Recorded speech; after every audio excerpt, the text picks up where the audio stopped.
Hey, good morning. I just wanted to pop in before I do my workout. I'm on day 24. I should have had this video posted 2 days ago, or recorded 2 days ago, I should say. Um, and just let you know, updates from my last video is a hot mess. Still a little bit inside, but not as like emotional as I was before. I did finally get to see that friend. He stopped by with his wife before he headed back home to North Carolina, and we found out more of the story over time, and hopefully I'll be able to share that, with his permission, more on my side of it and how I felt. But anyhow, I will have to say that this stretch is really testing my mind. It's not that I'll do the workouts, I'll eat well, I'll do all that stuff, but there's just something in my mind, or the bitch voice, as Uncle Andy would say, that is popping in. And it's merely like this fight of like, why are you doing this? What are you doing this for? You're good, you don't need to do that.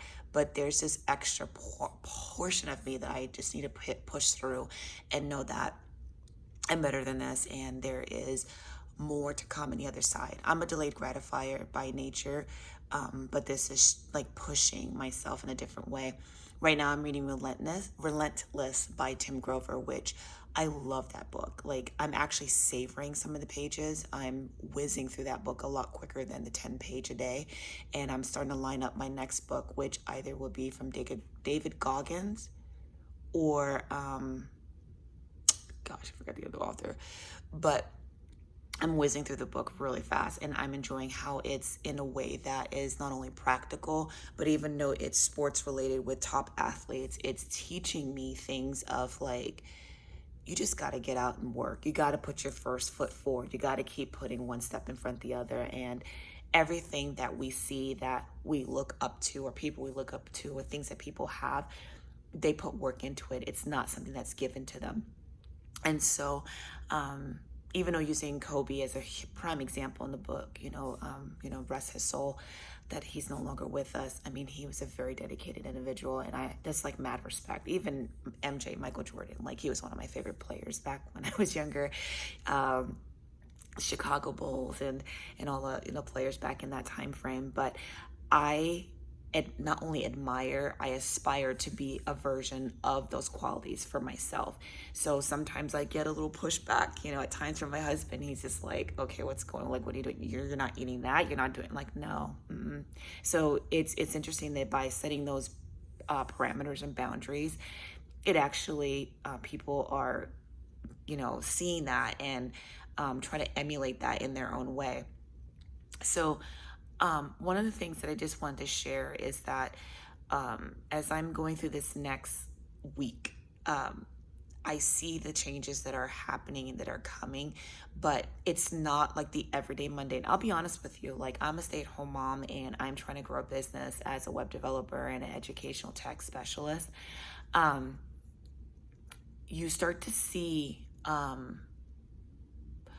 how, not only how you're wanting to grow and what you're wanting to do, but as a stay-at-home mom, like I said, there's mundaneness that happens with it. There are some days I do not like my kids. I love them to death, but there are some days I'm like, There are some days where I'm just like, oh, I gotta go to the grocery store again. So I'm not saying the similarities, but just the monotonous of the routine each and every day drives me insane. But with 75 Heart, it doesn't drive me insane. What gets me is that mindset of that push, the push of having to know, like, get your behind up, go work out. Because if you wait a little bit longer, you're not going to get it. And do you know how many times, like, literally, I make sure that I get everything done by midnight. And usually the one thing that holds me back is the water. And it's not like I don't drink the water or I don't want to drink the water. I do. It's just that I get distracted. So I now have to time intervals of like 32 ounces need to be done by this time, 32 ounces need to be done by that time.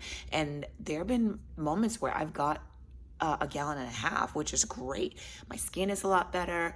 I feel a lot better. I'm able to go, I know TMI, go to number 2 a lot better. So it's just that extra mindset shift that is my enemy, my nemesis right now.